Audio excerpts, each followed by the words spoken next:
ফোনটির ডিসপ্লে ভালো আছে, কিন্তু উপরের ফলস গ্লাস ভেঙে গেছে।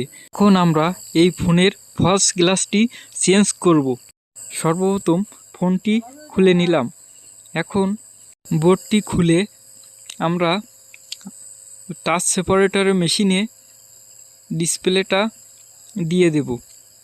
আমরা টাচ সেপারেটর মেশিনে পর্যাপ্ত পরিমাণে হিট দিয়ে আস্তে আস্তে করে মাদারবোর্ড থেকে ডিসপ্লেটা আলাদা করব।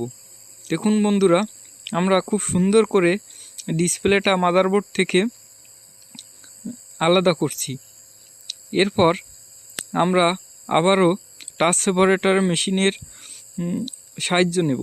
এখন টাচ সেপারেটর মেশিনে দিয়ে আমরা 100 হিট হয়ে গেলে এটি একটি ওয়্যারের মাধ্যমে আস্তে আস্তে করে এটা কেটে নিব। এটা সুন্দর করে কাটব যাতে আমাদের ডিসপ্লেটা ভেঙে না যায়। আমরা এদিকে সতর্ক থাকব। দেখুন বন্ধুরা, আমরা ডিসপ্লেটি উঠিয়ে নিলাম। এরপরে আটা উঠিয়ে নেব। একটু মেশিনের সাহায্যে আস্তে আস্তে করে আটাটি ডিসপ্লের উপরে যে আটা সেটা আমরা রিমুভ করে নেব।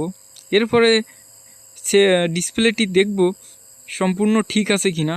যেহেতু আমরা হিট দিয়ে ডিসপ্লেটা খুলেছি, আমরা এখন সেটটি চালু করব, দেখব টাচে ঠিকঠাক কাজ করছে কিনা।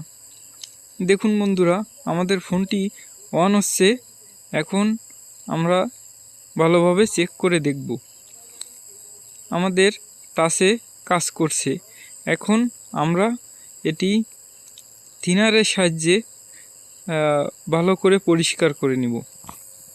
আমাদের পরিষ্কার করা হয়ে গেলে আমরা যে ওসিএ গ্লাসটা আছে এটা সুন্দর করে আবার অ্যাটাচড করে লাগিয়ে দেব।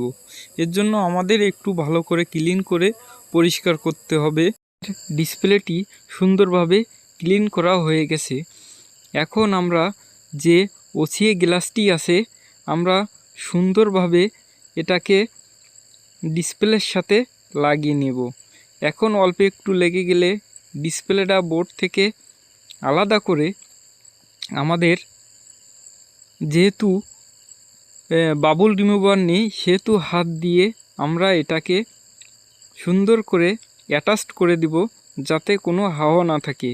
বাবল রিমুভার থাকলে হয় কি, এটা দেওয়ার সাথে সাথে হাওয়াটা চলে যায়, অ্যাটাচটা সুন্দরভাবে হয়ে যায়। যেহেতু আমরা হাত দিয়ে করছি, আমরাও সুন্দরভাবে বাবল রিমুভারের মতো এটাকে অ্যাটাচড করে নিব।